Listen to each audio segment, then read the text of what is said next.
Okay, so today we're going to focus on long division. We all know what division is. Whoops, got that. All right, so 4 divided by 2 is a division problem. What's 4 divided by 2? 2. It is 2. All right, so that being said, there's 3 things that you should know about long division. You should know how to divide, you should know multiplication, and you should know subtraction. All right, there's some vocab that might be useful too. So, we have our dividend, our divisor,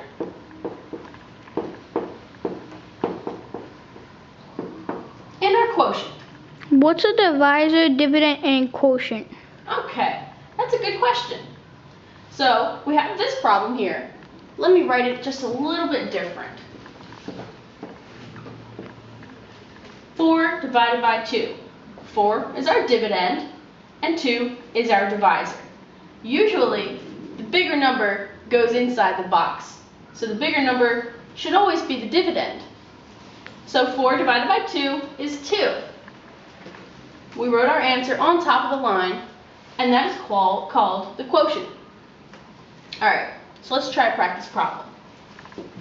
We're going to do 14 divided by 7.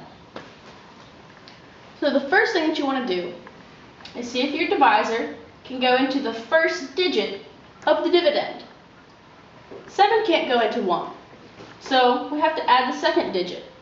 Now that makes that number 14.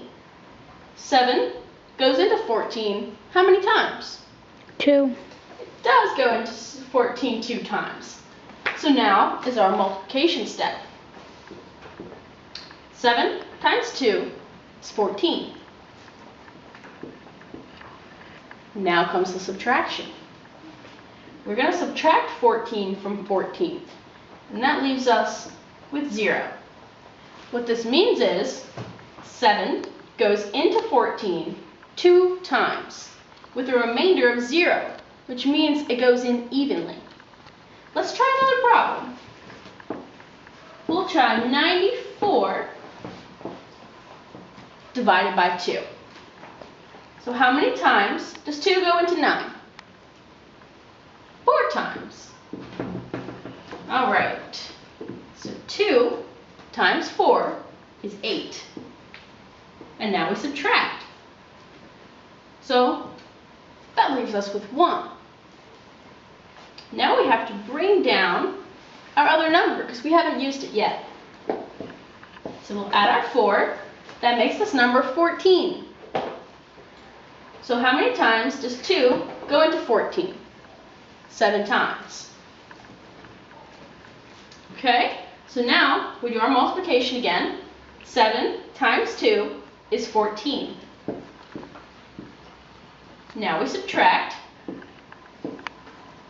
We get 0. So 2 goes into 94 47 times.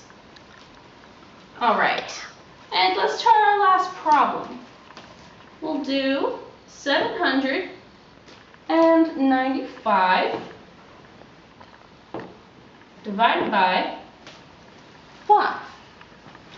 7 divided by 5. How many times does it go in? 1. 1 time. All right, so 5 times 1 is 5. Now we subtract. 7 minus 5 is 2. Can 5 go into 2? No. So let's bring down our 9. How many times can 5 go into 29? 5 times. Good job. 5 times 5 is how many? 25. 25. And again, we're going to subtract. 29 minus 25 is 4. Can 5 go into 4? No. So let's bring down our last number.